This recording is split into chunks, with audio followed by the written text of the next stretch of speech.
તો અમદાવાદમાં ફટાકડાની ફેક્ટરીમાં બ્લાસ્ટનો મામલો, પોલીસે આરોપીઓને ઝડપી પાડવા માટે ચક્રો ગતિમાન કર્યા છે।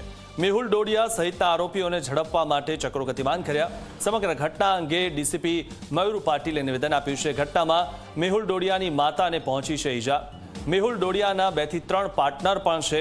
પોલીસનું અનુમાન છે મેહુલ ડોડિયા સાથે જોડાયેલા તમામ લોકો સામે ફરિયાદ નોંધાશે। BNS 105ની કલમ હેઠળ ફરિયાદ નોંધાશે અને ઘટના સમયે 15 લોકો કામ કરતા હોવાનું પણ અનુમાન લગાવવામાં આવી રહ્યું છે। અત્યારે જે વિગત સામે આવી છે એમાં મેહુલ ડોડિયા ચલાવતો હતો અને એની સાથે કદાચ 2 થી 3 લોકો મદદમાં હશે એવું પ્રિલિમિનરીલી અમારે સામે આવ્યો છે અને એને પકડવા માટે અમે જુદી જુદી ટીમ બનાવીને અને FIR BNS 105 મુજબ અને એક્સપ્લોઝિવ્સ એક્ટ મુજબ દાખલ કરવાની તજવીજ હાથ ધરી છે।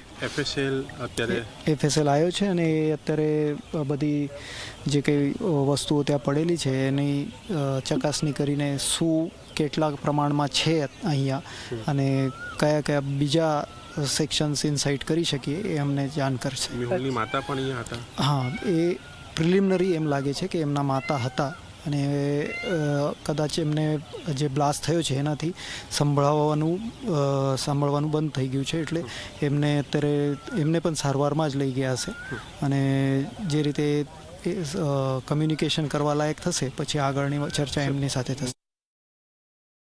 રામોલ ગતરાલ રોડ પર ફટાકડાની ફેક્ટરીમાં બ્લાસ્ટ અને આગની ઘટનામાં પોલીસે FSLની ટીમ સાથે તપાસ શરૂ કરી છે અને સામે એ દ્રશ્યો જોઈ શકાય છે કે જ્યાં આ જે જગ્યા છે ફેક્ટરીની એ કોર્ડન કરીને બંધ કરી દેવામાં આવી છે અને અંદર માત્ર એ પોલીસના કર્મચારી અને FSLની ટીમ એ જ હાજર છે અને FSLની ટીમ એ અલગ અલગ નમૂનાઓ પુરાવા જે છે એ લઈ રહી છે। એ દારૂખાનાનો પુરાવો હોય, એ ફટાકડા બનાવવા માટે વપરાતા એ પૂઠા, એ અન્ય મટીરિયલ હોય, એ સળગેલી વસ્તુઓ હોય, આ તમામ વસ્તુઓના પુરાવા જે છે એ લેવામાં આવી રહ્યા છે અને એ પુરાવા આધારે એ આગળની તપાસ કરવામાં આવશે અને સાથે એ પણ દ્રશ્યો અહીંયા બતાવી રહ્યું છું એ પોલીસની તપાસ સાથે સાથે અહીંયા જે જોઈ શકાય છે આ આખી જે જગ્યા કોર્ડન કરવામાં આવી છે અને ત્યાં આ પ્રકારના એ બ્લુ કલરના જે પતરાઓ તૂટેલા પડ્યા છે એ જ શેડ છે, એ જ પતરાના શેડ કે જ્યાં એ બ્લાસ્ટ થયો અને ત્યાંથી આ રીતે અલગ અલગ ટુકડાઓ થયા પતરાના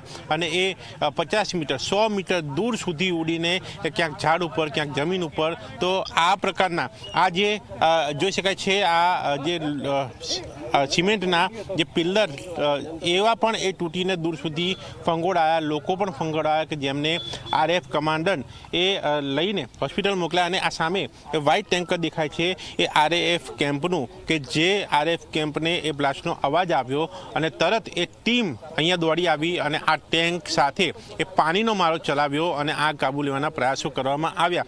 એ ટેન્ક એમનું એમ જ છે અને બીજી સ્થિતિ અંગે પણ પોલીસ જે છે એ માહિતી મેળવી રહી છે। સાથે એ પણ માહિતી મળી રહી છે કે મેહુલ ડોડિયા સહિત એ 3 લોકોની પોલીસે અટકાયત કરી છે। જે મેહુલ ડોડિયા આ ફેક્ટરી એની માતા સાથે એ ચલાવતો હતો, એ માતા પણ ઘાયલ થયા છે જેને હોસ્પિટલમાં સારવાર આપવામાં આવી રહી છે। ત્યારે જોવાનું એ રહે છે કે આગામી દિવસમાં આ મામલે તપાસમાં કઈ કઈ વિગતો સામે આવે છે અને તેમાં શું ખુલાસા થાય છે અને એ બાદ એ મેહુલ ડોડિયા હોય કે આ ફેક્ટરીને લઈને શું કાર્યવાહી થાય છે।